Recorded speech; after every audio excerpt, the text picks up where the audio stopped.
All right, and without any further waiting, I'd like to move on into our first post-break session with Dr. Marco Tieman, who is the Chief Executive Officer of LBB International. He'll be talking on the halal supply chain.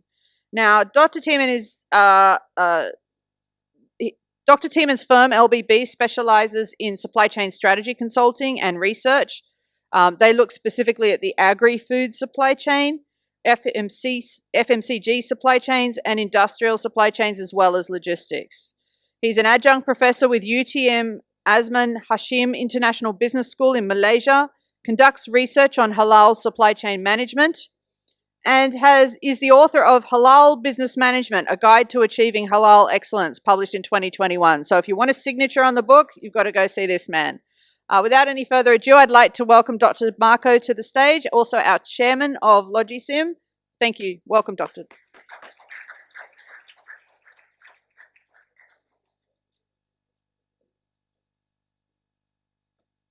Is there a remote? Oh.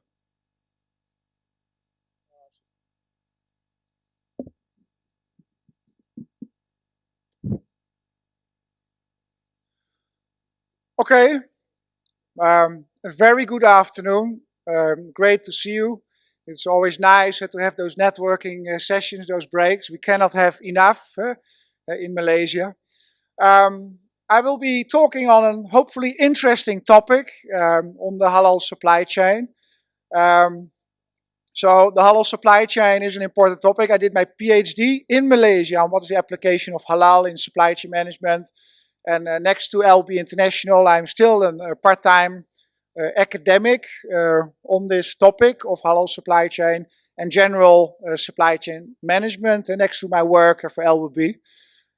So for LBB International, we do advise on supply chain analysis and design, and also part of our work is also to advise brand owners and logistics service providers also implementing halal operations, halal supply chain.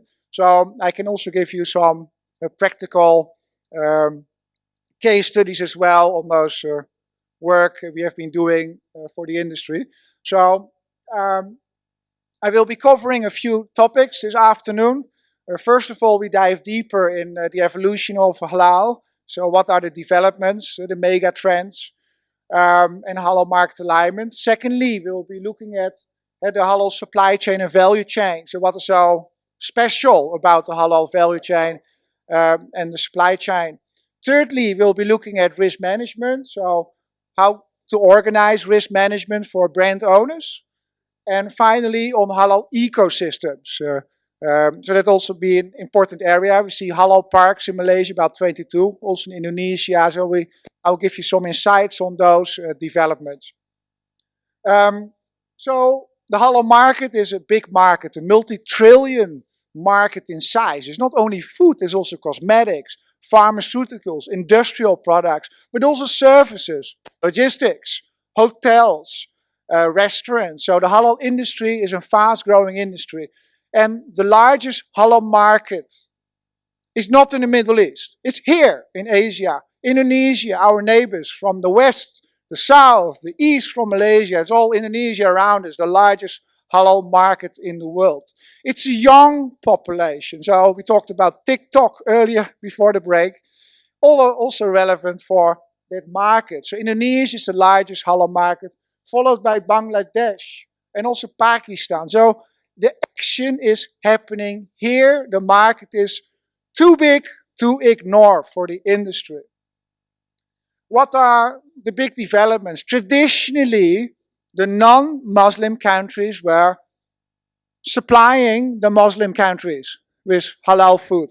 That was traditionally. And so if you look at the biggest exporters to the Muslim world, number 1, China, number 2, India, 3, USA, Brazil, number 4. I'm a board member in some companies in the Kingdom of Saudi Arabia. Things will be changing very fast. Saudi Arabia is putting big efforts in halal production in the Kingdom of Saudi Arabia.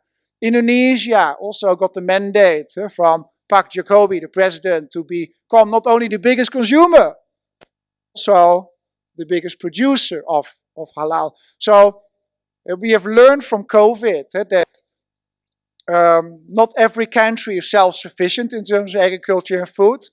So the Muslim world has become aware of this. In May, I was speaking in Jeddah, Saudi Arabia, with an Islamic Development Bank forum, and they put it as a high priority for the Muslim world to develop production capabilities in food, but also non-food.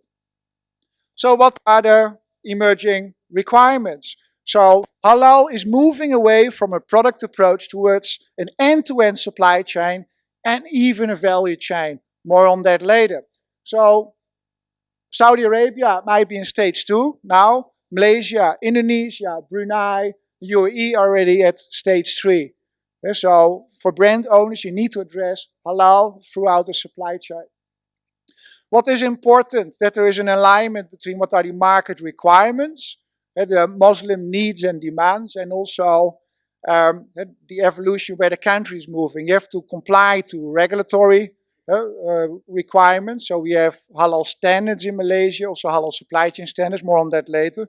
And we see that the Muslim consumer want to have a halal lifestyle, where halal traceability is important.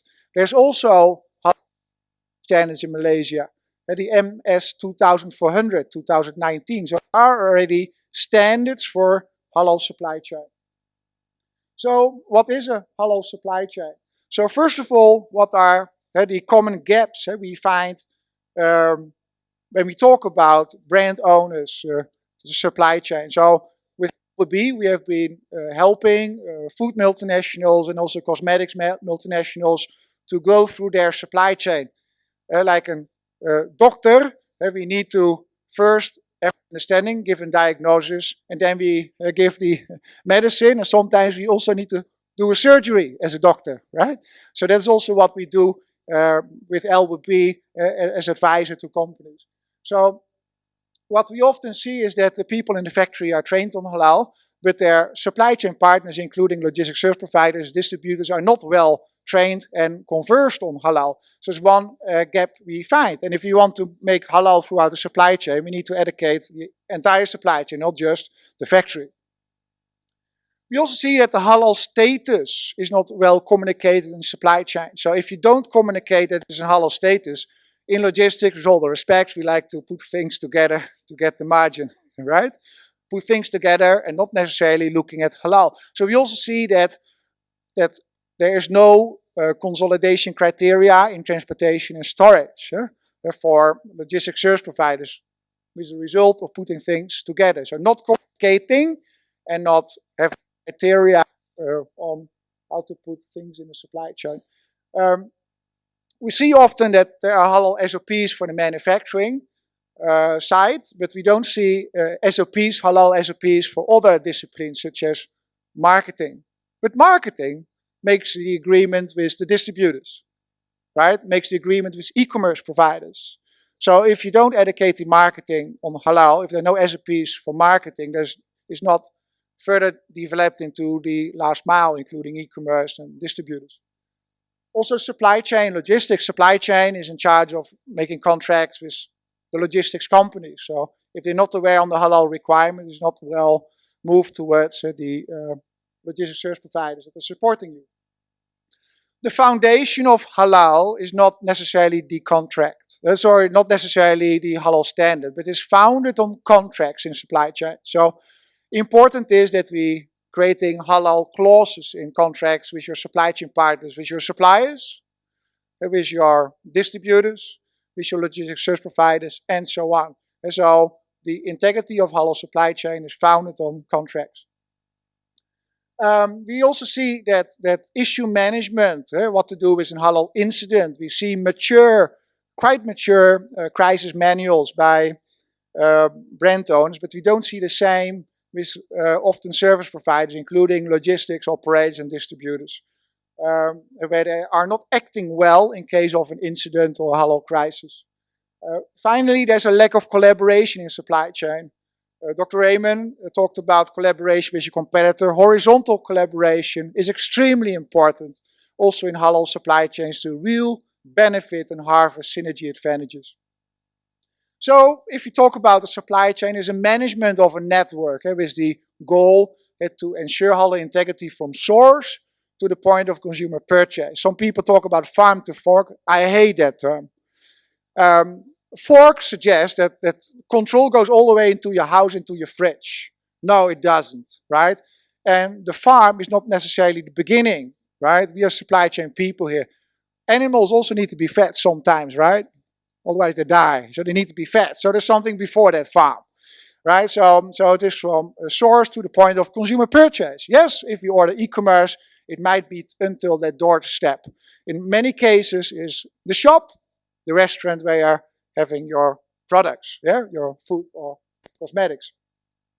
So the foundation of halal supply chain management is based on three components. Cross-contamination, which might be very familiar to anybody in the food business or even cosmetics business. You don't want cross-contamination. Also, risk is important. For Muslims, they have to avoid things which are in doubt. So you don't want your product or supply chain to go in a state of doubt. And finally, there's also consumer perception. So there are different Islamic schools of thought. So in Malaysia, it's different from Saudi Arabia, it's different from Africa, Muslim countries there. So there are different Islamic schools of thought, different fatwas issued.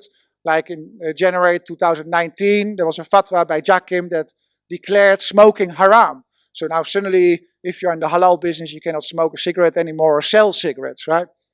And also local differences as well that between companies. So what my research discovered and my work, so if you're sending products to Muslim countries, you have to address all three components. If you're sending products to non-Muslim countries, including like Thailand to Singapore, Europe and USA, then you only need to cover the components of cross-contamination and risk.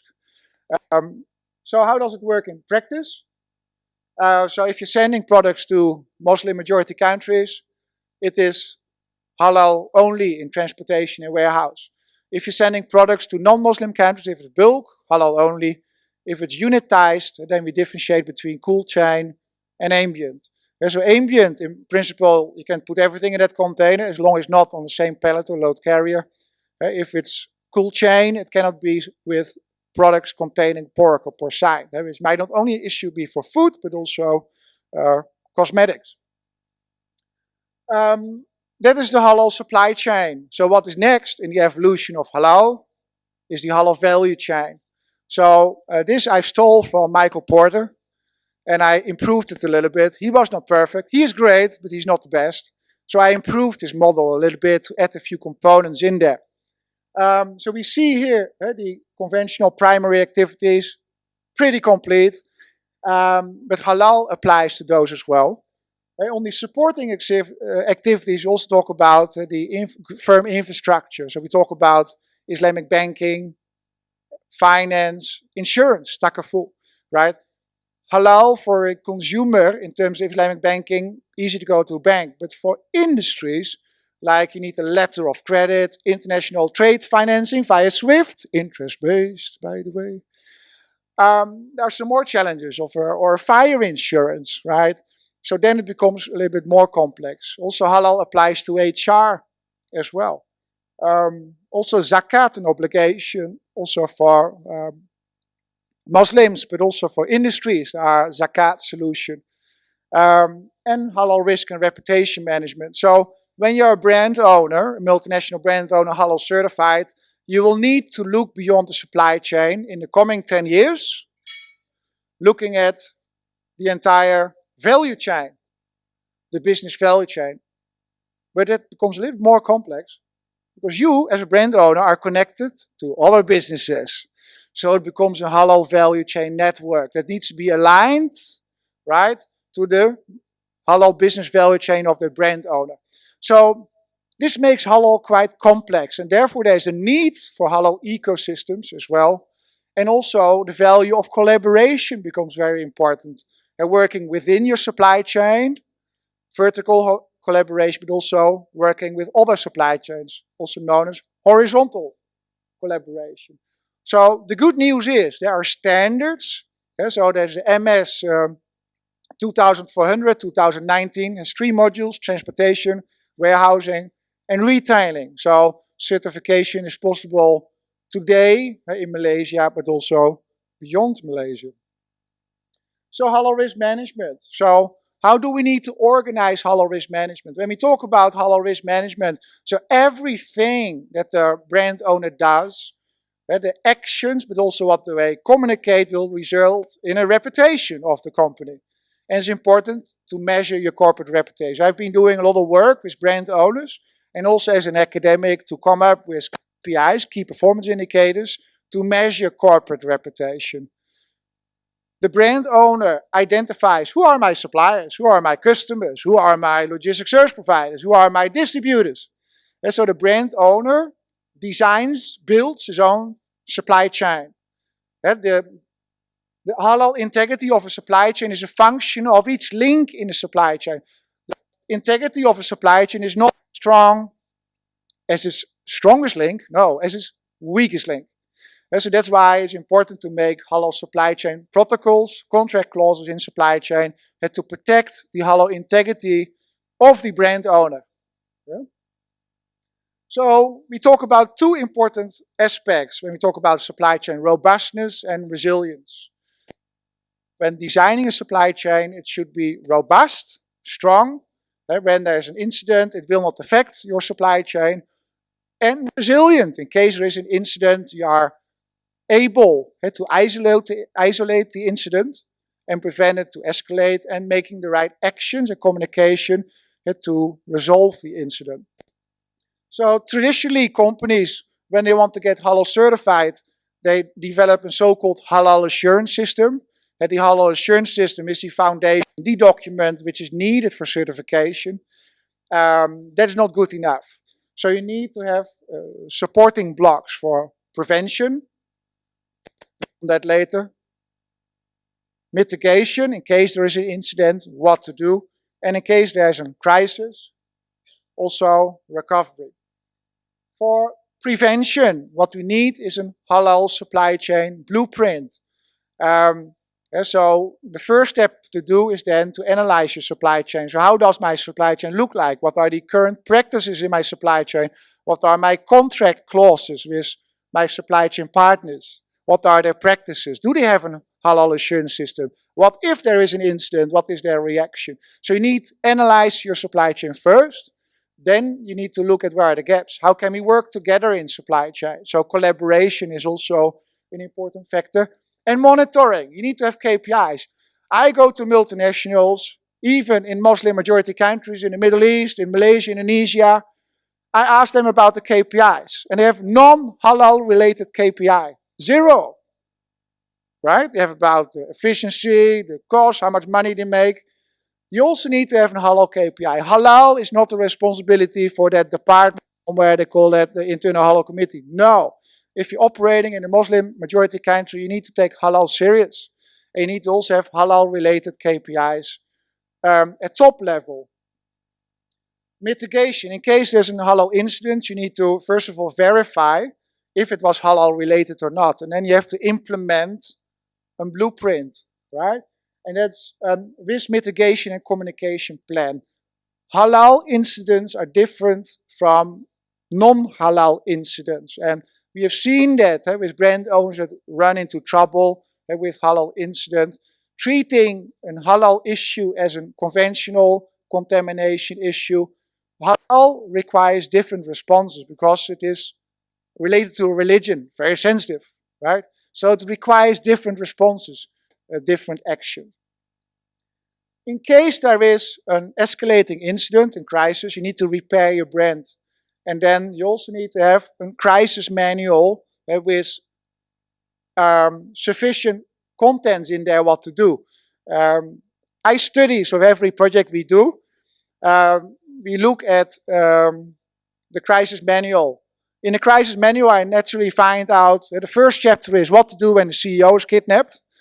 Of course, an important priority for a company. And then what to do with contamination issues. But often, the response written in the crisis manual is not sufficient from a halal point of view. So we need to build either a solid halal section in the crisis manual or a dedicated halal crisis module or report. It's important to recognize that there are different halal risk profiles for companies. So if you are in the food business, you have a higher halal risk profile as compared to non-food. If your product is animal-based, you have a higher halal risk profile than companies that do not have animal-based ingredients. So there are a few more in there. I see I'm running out of time, so I will move to further. We have been working with companies on halal risk reporting to make that document for brand owners at board level.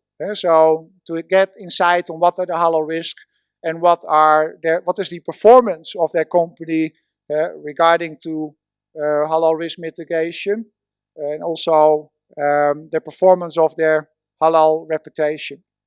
So we do that kind of support for brand owners. The final topic, if you allow me still, is the topic of halal ecosystems. What I shared, as halal is moving towards the supply chain and value chain, halal becomes more difficult to manage. So we have been helping multinational brand owners also in their advice if you want to set up a new factory, where to go to. Malaysia has about 22 halal parks in the country, so they have been designed as a halal ecosystem. Although some of those halal parks are only basic industrial parks with the theme halal, right? So they have incentives. So the Malaysian government has dedicated halal incentives for industries to be based in halal parks, also for the halal park operator, and as well for logistics service providers that are operating in the halal space. What is needed, however, to create more advanced halal ecosystems for brand owners? So I call it Halal Park 2.0, also looking at the halal supply chain, also looking at sustainability, talking about the cluster development to support an entire cluster development, and also Islamic finance and also their instruments such as Wakaf. I've been very privileged to work with some halal parks, more on that later. What I told you in my opening address is that we have to look beyond just economies of scale, economies of scope. We need to relook at our supply chain. For example, linking coffee to mushrooms and animal feed. You think, why should we link to those different? Did you know, right, that the used coffee ground from that cup of coffee you just had outside that door, right, there's no more efficient fertilizer for the mushroom industry than used coffee grounds. Did you know that the rest products of the mushroom farms is a perfect ingredient also for animal feed? So by linking the coffee chain to the mushroom chain and the animal feed chain, you can quadruple the value of coffee. I would say today that when you go in the coming years to all those coffee chains here, you are not allowed to bring the coffee grounds away. What the coffee companies will do, they will not sell you the pack of coffee. They will rent you the pack of coffee because the value of the used coffee grounds are higher than just those beans itself, right? So we have to relook at how we organize our supply chains. Think differently to look at sustainability.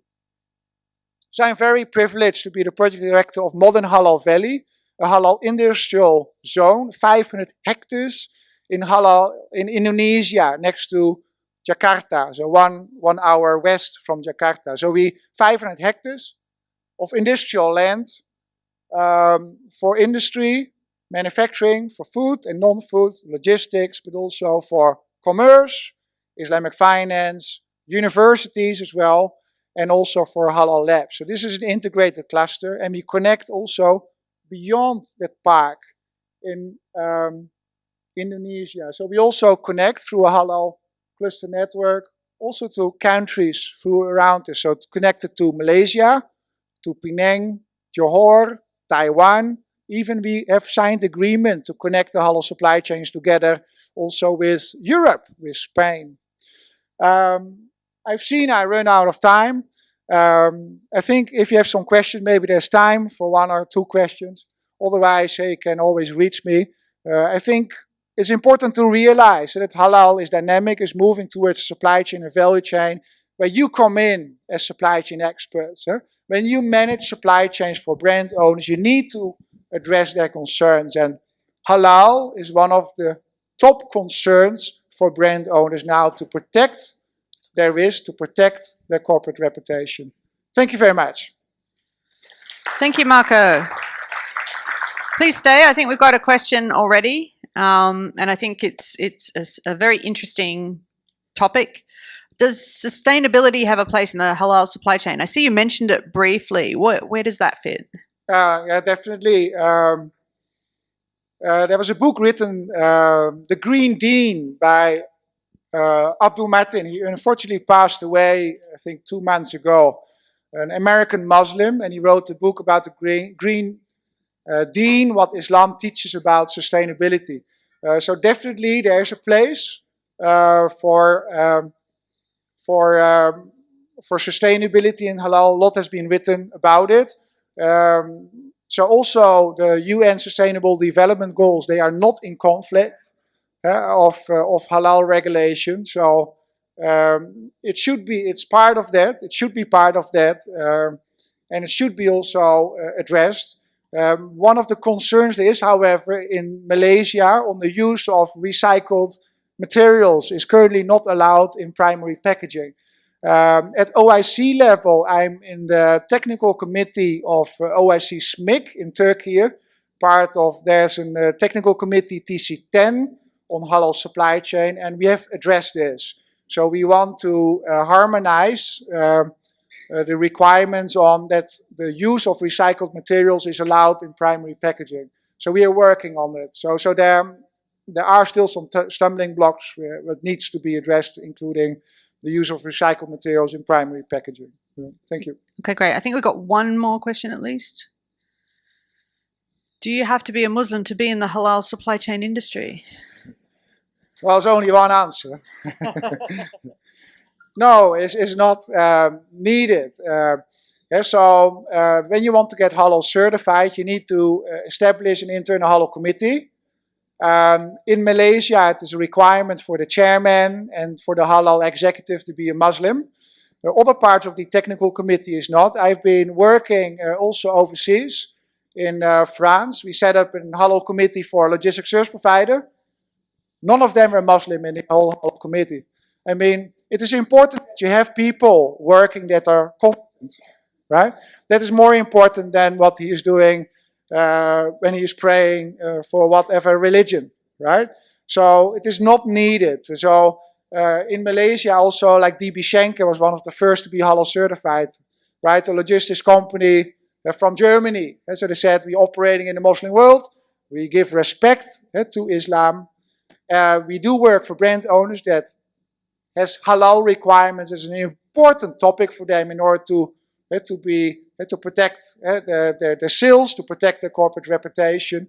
So Muslim or not, I think this is important topic to address, and also a big business opportunities for a lot of you here today.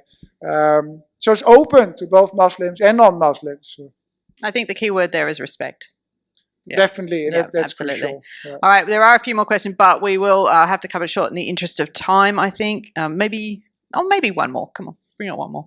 What else have we got? To what extent has traceability technology been adapted in the context of halal logistics, and how ready or willing is the industry to adopt it? I think they're open. I've been working on a research project on halal blockchain. So traceability, there are a few solutions of halal traceability, also of the halal logo. You scan and then you see if it's halal certified. So there have been a few initiatives. They're certainly open. But on the other hand, we don't want to create unnecessary hardship. So the halal requirements don't go beyond the food law, right? So it's important. So you don't need to be more complex than the existing regulations regarding food laws, and in pharmaceutical regarding their pharmaceutical requirements, and for cosmetics the same. So you don't need to make it much more difficult. One of the important requirements in traceability is that you track the halal certificate. So if you have a supplier of an ingredient that requires to have a halal certificate, important to to have that traceability of that halal certificate in your system, and also know that it has an expiry date, a halal logo, and also it needs to be recognized by a halal authority. So if there are changes in the list of halal certification board is recognized, and if your halal certificate is expired from your supplier, you get in trouble. So those things need to be monitored and preferably automated, and not just in the hands of one individual that has it somewhere in a file, paper file. So that is something I would recommend. Yeah, and that's something that we're starting to see increasingly at IDC, is there are technologies that are designed for halal operations. So yeah, that's certainly something. Thank you again, Dr. Tieman. Thank you. I appreciate that, and thank you very much.